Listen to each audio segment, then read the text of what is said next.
Buenas tardes, Arratsaldeon. Vengo a empezar con una pregunta, ¿vale? Y seguiré un poco el hilo de Javier.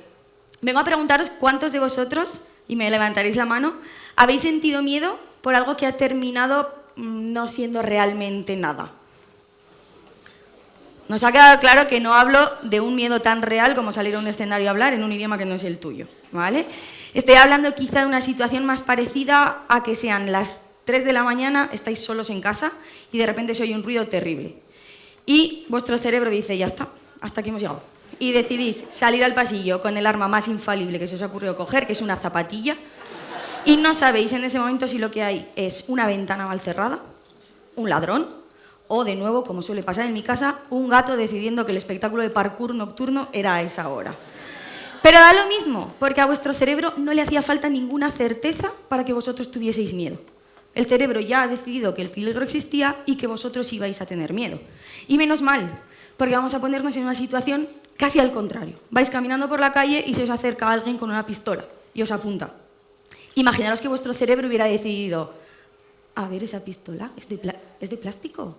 ¿Tú crees que es de plástico? No tienes tu cara de que vayas a dispararme. No queremos que nuestro cerebro haga eso. Queremos en ese momento un cerebro exagerado, que nos diga, corre ahora y ya preguntaremos después. Pero la valoración de amenaza queremos que la haga sin total certeza.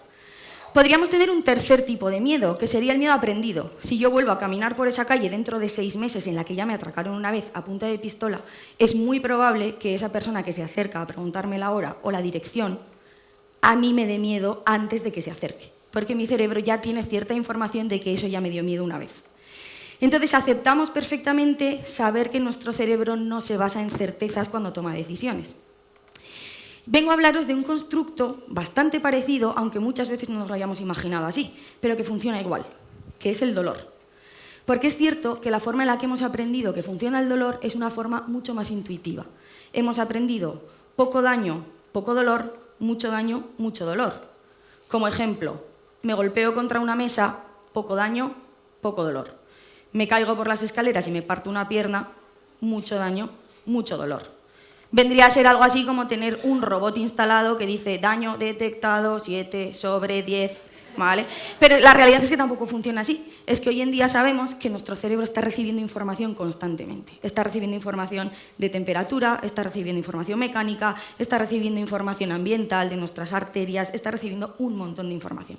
Y todo el rato está haciendo cábalas para saber cuál de ellas es lo suficientemente importante para que tengamos que protegernos de ella.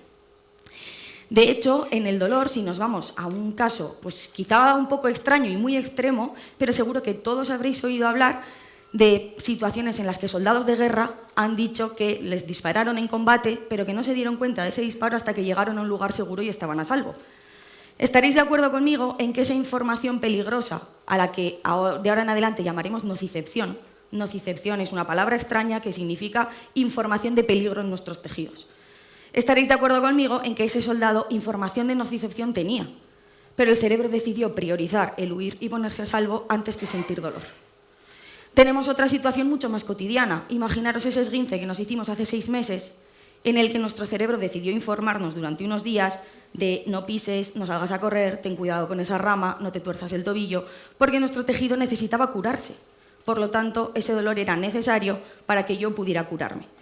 Vendría a ser como si nos hubieran asignado un guardaespaldas privado para nosotros, de repente para protegernos. Ese guardaespaldas podría tener un contrato de corta duración, de 3, 7 días, 10 días, pero si se queda con nosotros, sigue protegiéndonos.